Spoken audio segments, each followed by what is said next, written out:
Hey guys, I'm Alejandro. And I'm Ramon. This is our presentation on the second half of the Mughal Empire packet. The expansion of East India Company.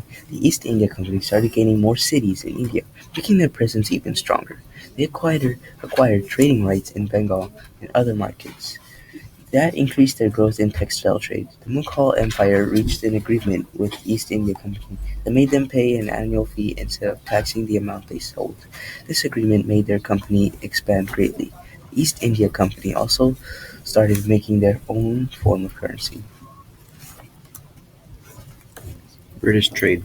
The British started to mix with the Indians as they trade. Through trade, the British gained money and gave some to the EIC. The EIC lent money to Indians such as the Nawabs and local elite, which later put them in debt. Battle of Plassey.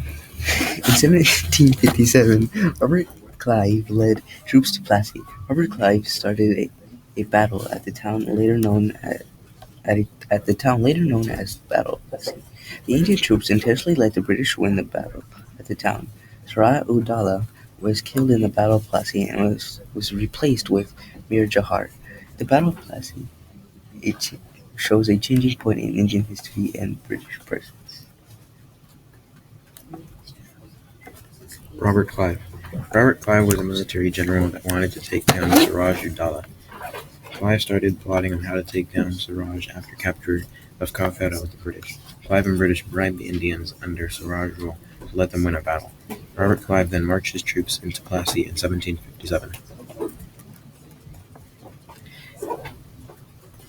Economic and land reorganization. In 1765, Robert Clive, who commanded the EIC military, signed a treaty with the Mughals. They signed the Treaty of Allahabad, which gave the EIC the right to collect revenues and govern reigns of India. The Mughals gave them Bengal, Bihar, and Orissa. The EIC used new ways to get goods such as force, and they sent their profits to London instead of keeping it in India. Suraj Udala. Suraj Udala was ruler of the Nawabs in Bengal. Suraj felt threatened by the British as they'd driven out the European power. Suraj Udala wanted to assert his power and bend EIC to his control. Then, in 1756, Suraj attacked the British in Calcutta and captured the city. Suraj captured the Englishmen and suffocated them to death. Elite response to the EIC.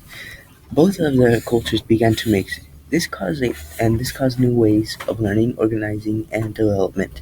English was one of the nation's languages along with Hindu. The British wanted them to know that they were superior over them. Printing started to become popular over India, and more people started using it. Mir Qasim. Mir Qasim replaced current leader of Nawab Mir Jafar. Mir Qasim tried to work with the AIC while still making Bengal successful. However, this did not work out since Mir Qasim did not meet all the demands of the British, which led to the removal of him in the Battle of Buxar. Battle of Buxar. At the Battle of Buxar, Mir Qasim was removed. In the battle, they also gave Mir Jafar back his spot as ruler. However, Mir Jafar only ruled in name. This gave British control of all political, economic, and local things. Consolidating British power. In the 19th century, EIC started to expand into different state and territories. The British ruled some of the states directly and indirectly. The states that were under indirect rule were called princely states.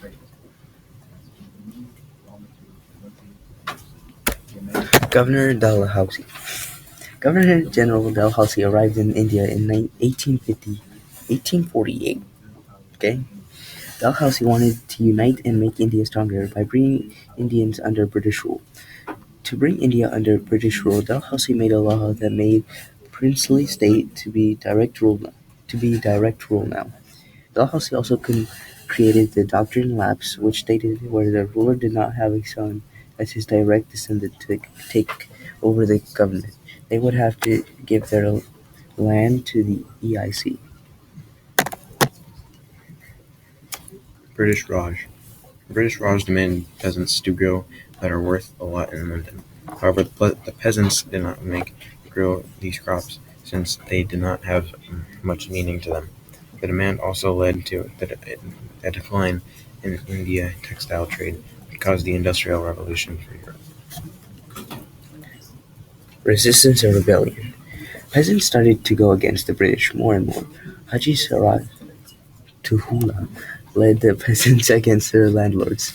Peasants also refused to pay British for religious service and activities. After the death of Haji's son led the peasants.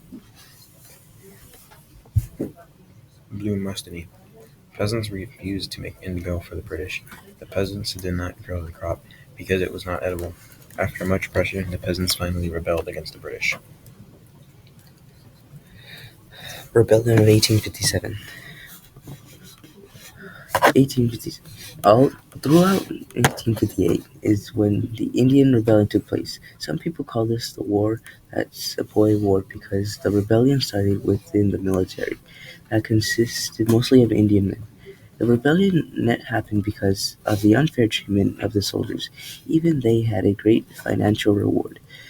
The revolt represented the abuse and unfair treatment that everybody suffered from in India.